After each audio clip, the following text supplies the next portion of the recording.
ఇవాళ రాజకీయాలు చూస్తుంటే ముఖ్యంగా కాంగ్రెస్ రాజకీయాలు చూస్తుంటే సిగ్గు అనిపిస్తుంది. ఇవాళ షాద్నగర్లో 10వ వార్డులో మరి అభ్యర్థి లేనట్టు కాంగ్రెస్ వాళ్ళకి ఒక రౌడీ షీటర్ సంబంధించిన వ్యక్తికి మరి భూ కబ్జాలు, విపరీతమైన దాడులు, ఇళ్లలో దొంగతనాలు చేసిన చరిత్ర కలిగిన ఒక రౌడీ షీటర్ సంబంధించిన అభ్యర్థికి అలా టికెట్ ఇచ్చి మరి ఇక్కడ ఏం చూపించాలనుకుంటుర్రు, మరి ప్రజలకి ఏమి చేయాలనుకుంటుర్రు ప్రజల్ని అర్థమవుతలేదు. ఇవాళ నేను ఒకటే చెప్తున్నా, షాద్నగర్ పై డెఫినెట్గా ఇవాళ కాషాయ జెండా ఎగరబోతున్నది. మరి ప్రజలందరూ గ్రహిస్తున్నారు. వీళ్ళు చెప్పిన జూటా హామీలు, బంగారం ఇస్తా అని రైతులకి మోసం చేసిర్రు, మరి యువకులకి ఉద్యోగాలు ఇస్తా అని చెప్పి మోసం చేసిర్రు, మరి వృద్ధులకి మోసం చేసిర్రు. అంటే పిల్లలు కానీ, వృద్ధులు కానీ, రైతులు కానీ, మహిళలు కానీ, యువతను కానీ అందరినీ కూడా మోసం చేసిన ఘనత మరి రేవంత్ రెడ్డి సర్కార్కు ఉందని చెప్పి సందర్భంగా తెలియజేస్తూ, మరి అలా షాద్నగర్లో చూస్తే ఎక్కడ కూడా నాకు డెవలప్మెంట్ కనిపించలేదు. రోడ్లు అధ్వానమైన స్థితి, అసలు రోడ్లే లేవు, మొత్తం మట్టి రోడ్లే ఉన్నాయి, లైట్లు లేవు. మరి రాత్రిపూట ఆడపిల్లలు ఎట్లా తిరగాలి, మరి డ్రైనేజీ వ్యవస్థ వరస్ట్గా ఉంది. మరి ఇలా మున్సిపాలిటీలల్లో మరి ఏ ముఖం పెట్టుకొని ఓటు అడగనీకి వస్తారో మరి నాకైతే అర్థమవుతలేదు. ఇలా ప్రజలు గ్రహించారు, ప్రజలు తిప్పికొడతారు. ఇవాళ రాష్ట్రం మొత్తం సర్వేలు కూడా బీజేపీ వైపు ఉన్నాయని చెప్పి సందర్భంగా తెలియజేస్తూ, మరి ఇవాళ ఎక్కడ కూడా బీజేపీకి ఓటేయాలని, అభివృద్ధికి ఓటేయాలి, మన భవిష్యత్తు బాగుండాలంటే బీజేపీ, పిల్లల భవిష్యత్తు బాగుండాలంటే బీజేపీ, ముఖ్యంగా దేశం బాగుండాలి, ధర్మం బాగుండాలంటే బీజేపీ అని చెప్పి సందర్భంగా తెలియజేస్తుంది. ముగిస్తుంది, నెక్స్ట్ జరిగే కార్యక్రమాలు తంతులు ఉంటాయి. మీరు బీజేపీ తరఫున ఎట్లా అడ్డుకుంటారు వాటి? ఇవాళ ప్రతి చోట ఎమ్మెల్యేలు, కాంగ్రెస్ ఎమ్మెల్యేలు, పోలీసులని మరి వాళ్ళు కండువా కప్పుకోకున్నా కానీ అవుట్రేడ్గా పోలీసు వాళ్ళు కాంగ్రెస్ వ్యవస్థకి పనిచేస్తుర్రు. మరి వాళ్ళ రాత్రి నుంచి విపరీతంగా మందు, డబ్బులు వంచే కార్యక్రమానికి కాంగ్రెస్ పెద్ద ఎత్తున శ్రీకారం చుట్టింది. మరి మా యొక్క కార్యకర్తలు మరి అందరూ కూడా ఇవాళ గస్తీలో ఉంటాము. ముఖ్యమైన కార్యకర్తలు గట్టిగా పనిచేసేటోళ్ళని పోలీసులు అక్రమ కేసులు పెట్టి మరి బెదిరించే ప్రయత్నం చేస్తుర్రు. కానీ బీజేపీ సైనికుడు ఆడ బార్డర్లా సైనికుడు ఎట్లా పనిచేస్తాడో దేశం గురించి బీజేపీ సైనికుడు అట్లనే దేశం గురించి పనిచేస్తారు. ఈ బెదిరింపులకు ఎవడు భయపడడు. మరి రేపు శాంతి భద్రతల సమస్య ఏదన్నా వస్తే ఇట్లాంటి వాటి వల్ల మరి పోలీస్ శాఖ, రాష్ట్ర డీజీపీ గారు బాధ్యత వహించాల్సి వస్తుందని సందర్భంగా తెలియజేస్తున్నాం. భాగ్యలక్ష్మి, హరిభూషణ్ పటేల్, భారతీయ జనతా పార్టీ ఇవాళ ఒక దేశ నాయకుని గుర్తించి ఇతను చేసే సేవలకు గుర్తింపు పొందినందుకు ఇవాళ మాకు 10వ వార్డు నుండి కౌన్సిలర్గా టికెట్ ఇచ్చిన భారతీయ జనతా పార్టీకి ధన్యవాదాలు చెప్పుకుంటున్నాను. గత 15 ఏండ్ల నుండి ఒకటే వ్యక్తి ఇక్కడ పాలన చేస్తున్నాడు. పార్టీ మారుతాడు, బీఆర్ఎస్ ఉంటే బీఆర్ఎస్లో, కాంగ్రెస్ ఉంటే కాంగ్రెస్లో. ఏంటిదంటే ఎందుకు ఇలా అవుతుందంటే జనాలకు భయభ్రాంతులు, మనం తిడతాడు, మమ్మల్ని వచ్చి భయం పెడతాడు, దీనికి గురి చేసి జనాలను అస్తవ్యస్తంగా చేసి 3 ఏళ్ల పరిపాలన, రాక్షస పరిపాలన చేస్తున్నారు. దాంతో పాటు ఇక్కడ ఉన్న ఎమ్మెల్యేలు కూడా వానికి మరి ఏం చేస్తున్నారో అర్థమవుతలేదు. అసలు ఇక్కడ ప్రభుత్వం ఏం నడుస్తుందో కూడా అర్థం అవ్వట్లేదు.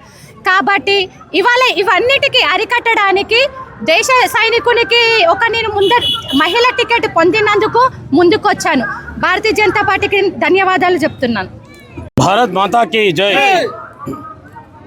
ఈరోజు 10వ వార్డు అభ్యర్థిగా బీసీ మహిళ నేను షాద్నగర్ భారతీయ జనతా పార్టీ కురమణి హరిభూషణ్ పటేల్ మరి 10వ వార్డు అభ్యర్థిగా బీసీ మహిళ రావడంతో మా సతీమణి గారికి ఆ యొక్క సీటు భారతీయ జనతా పార్టీ అధిష్టానం మరి సీటు బీఫామ్ కేటాయించడం జరిగింది.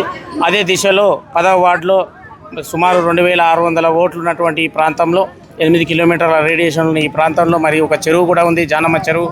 ఇంతటి విశాలమైన ఎన్నో దేవాలయాలు, పార్కులు, ఎన్నో అభివృద్ధి కార్యక్రమాలు చేస్తున్నటువంటి ఈ ప్రాంతంలో గత 15 ఏళ్లుగా అభివృద్ధి అనేది కుంటుబడి ఉన్నది. మరి అప్పటి బీఆర్ఎస్ ప్రభుత్వ పాలన అలాగే ఉంది, ఇప్పుడు కాంగ్రెస్ ప్రభుత్వ పాలన ఉంది. ఎమ్మెల్యేల అండదండలు, అధికారుల అండదండలు, మరి నిర్లక్ష్యం వహించడం, మున్సిపాలిటీల నిర్లక్ష్యం.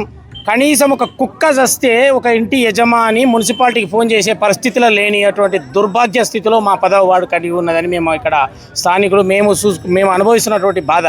ఒక కుక్క చస్తే కూడా దాన్ని తీసుకుపోయే దిక్కు దివానా లేనటువంటి వార్డు అయిపోయింది మాది. మరి ఈ సమస్యలకు అడిగే నాదుడు లేడు, పట్టించుకునే నాదుడు లేడు.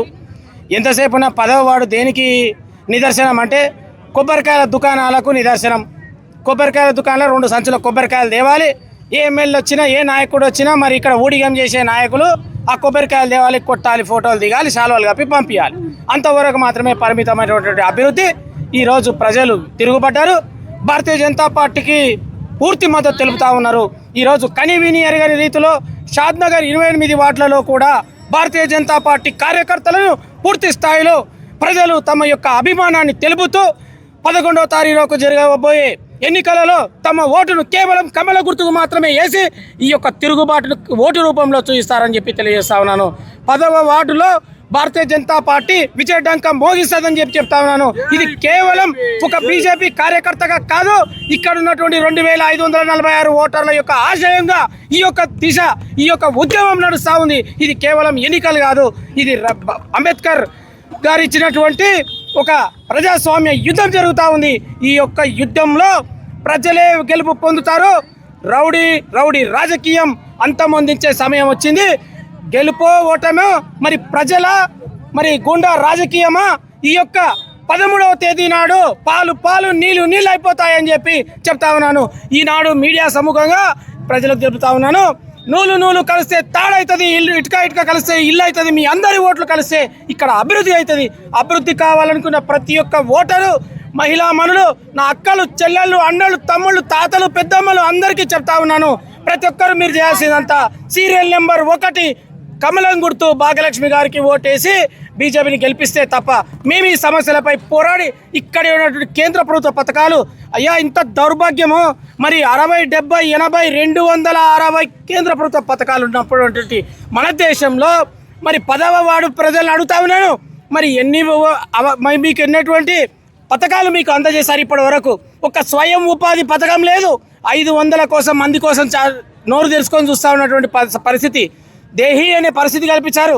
మరి కేంద్ర ప్రభుత్వం ఈరోజు స్వయం ఉపాధి పథకాలు మహిళలకు, యువతకు నిరుద్యోగ సమస్య ఉండకూడదని తమ కాళ్ళపై తమ నిలబడే ఒక అవకాశం ఇచ్చినప్పటికీ ఇక్కడ ఎటువంటి ఉపాధులు కల్పించలేదు. ఒక ముద్రా లోన్ లేదు, ఒక విశ్వకర్మ యోజన లేదు, ఒక స్వస్థ నారీ స్వశక్తి పరివారం ఉంది. మరి వారికి పౌష్టికాహారం అందట్లేదు. కనీస వసతి అయినటువంటి అంగన్వాడీ దిక్కు దివానా లేనటువంటి మున్సిపాలిటీ మరి కూతబేటు దూరంలో హైదరాబాద్కు ఉన్నటువంటి ఈ షాద్నగర్ పట్టణం ఈరోజు నరేంద్ర మోదీ గారు స్మార్ట్ సిటీ కింద మార్చబోయేటటువంటి ఈ పట్టణాన్ని ఈరోజు మరి నిధులు వస్తూ ఉన్నాయి. మన 28 కోట్లు అమృత్ 2.0 కింద శాంక్షన్ అయినాయి. రోడ్ల మరమ్మతులు, డ్రైనేజ్ల మరమ్మతులు, మరి స్ట్రీట్ లైట్ల మరమ్మతులు జరుగుతూ ఉన్నాయి. కేంద్రం ఇచ్చినటువంటి నిధులతో ఇక్కడ తినడం తప్ప చేయడం మానుకున్నటువంటి ప్రభుత్వాలు ఈరోజు ప్రజల ఆర్దనాదాలు విని ఈరోజు వాళ్ళు స్పందించాలి. మరి ఈరోజు రేపు రాబోయేది మన భారతీయ జనతా పార్టీ ప్రభుత్వం.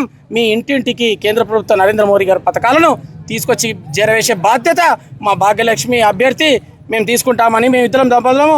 మీ యొక్క ఇంటికి కేంద్ర ప్రభుత్వ పథకాలు తీసుకొచ్చి మీ యువతకు ఖేలో ఇండియా నుంచి మొదలు పెడితే ప్రతి ఒక్కరికి ముద్రా లోన్ నుంచి అదేవిధంగా ఆభా కార్డు వరకు 10 లక్షల ఇన్సూరెన్స్ వరకు కూడా చేరవేసే బాధ్యత మేము తీసుకుంటామని చెప్పి తెలియజేస్తా ఉన్నాను. ఓ ప్రజలారా, ఈ యొక్క దొంగల రాజ్యానికి పట్టం అంటగట్టకుండా ఉండడానికి ఏకైక అవకాశము మనకు జరగబోయే ఎన్నికలే. కత్తి పట్టాల్సిన అవసరం లేదు, గొంతెత్తాల్సిన అవసరం లేదు, కట్టె పట్టుకోవాల్సిన అవసరం లేదు. కేవలం రాజ్యాంగం కల్పించినటువంటి మన హక్కు ఓటుతో మాత్రమే సాధ్యమవుతుంది. కాబట్టి మీరందరూ కూడా ఓటుతో సమాధానం చెప్పాలి, మార్పు రావాలి, అభివృద్ధి చెందాలి. మనం కూడా భారతదేశం ఈరోజు ప్రపంచ దేశాల్లో 12 స్థానం నుండి 5వ స్థానంకి వచ్చి 4వ స్థానంకి వెళ్తూ రష్యాకు ఈరోజు తలమానికమై నిలబడినటువంటి దేశం మన దేశం. మరి అటువంటి దేశంలో పుట్టిన మనము నరేంద్ర మోదీ గారి పాలనలో మన యొక్క 10వ వార్డును ఆదర్శ వార్డుగా తీర్చిదిద్దేందుకు మనందరం కూడా సంకల్పం తీసుకొని 11వ తారీఖు నాడు కమలం గుర్తుకు సీరియల్ నెంబర్ 1కి ఓటేసి మన ఆ వార్డు అభివృద్ధికి మీరందరూ చేయూతనిచ్చి సహకరించాలని ప్రతి ఒక్కరిని మీడియా ముఖంగా చేతులు జోడించి ప్రార్థిస్తున్నాను. ధన్యవాదాలు. జై